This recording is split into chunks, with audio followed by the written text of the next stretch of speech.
just to kind of repeat what Perry said, the rhythm should be there, whether it's single notes or whether it's comping. And like maybe a good exercise, I'll stick in B flat.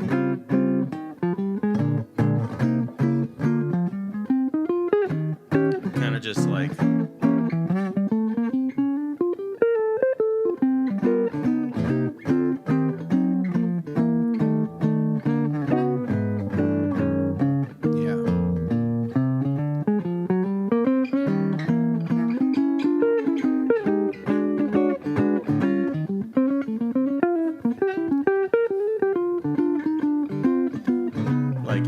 Ideally, there wouldn't be a disconnect.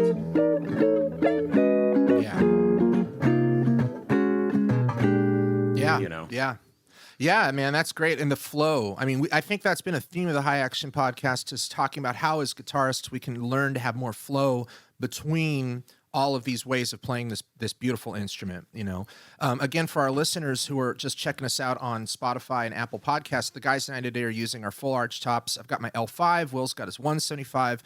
Perry has his D'Angelico New Yorker reissue. It's a slick guitar, very cool guitar. If you're curious to watch the video, be sure to check us out on Patreon. We've been posting our episodes there in full for our Patreon subscribers to check out.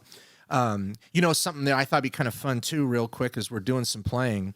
I want to talk about some great rhythm guitarists, and we can talk about them in the jazz context. I mean, there's certainly some great jazz ones when you go way back. But it'd be kind of fun to imitate some of these guys too. I mean, for me, when I think of Freddie Green, we all have a Freddie Green way of playing. And I'd be really curious, just really quick, to go around and do that. We have all kind of already done it.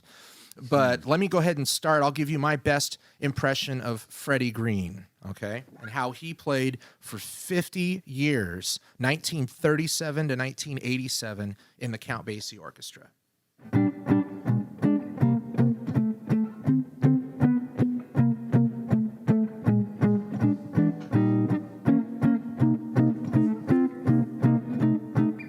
Little rhythm changes right there. How about you, Perry?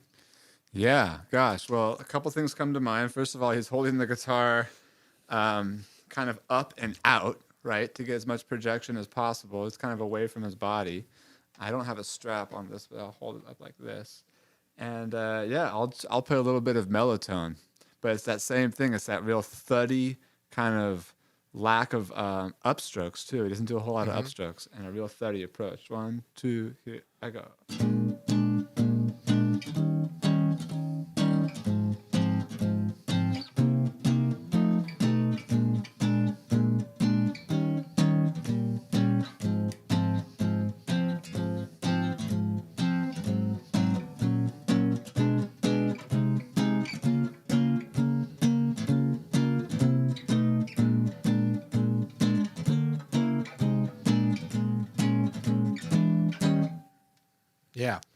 Yeah, Freddie. Now, here's a question: to accent 2 and 4, or to not accent 2 and 4? What do you think, Perry? Yeah. When playing Freddie Green, right? I think a little accent on 2 and 4 is good. It doesn't have to be overly exaggerated. But that's a lot how I've tried to get the feels, with my right hand kind of coming a little forward onto the fingerboard, onto the frets, maybe like the 14th, 15th fret, it kind of hits a little bit on. And that gives a little bit more of that percussive feel. And I remember seeing another great rhythm guitar player, John Pisano, doing that a lot when we were in LA with him. And he would really have a nice way of getting that wrist on the right hand forward on the second and fourth beat. And it's kind of like a drummer, you know, like stirring the soup or something. Bucky Pizzarelli, really great about that. I was really great about that. John Pizzarelli is really great about that. So Russell Malone, another great. You're getting down the list. This is great, because this is for sure. We want to get to all these great names.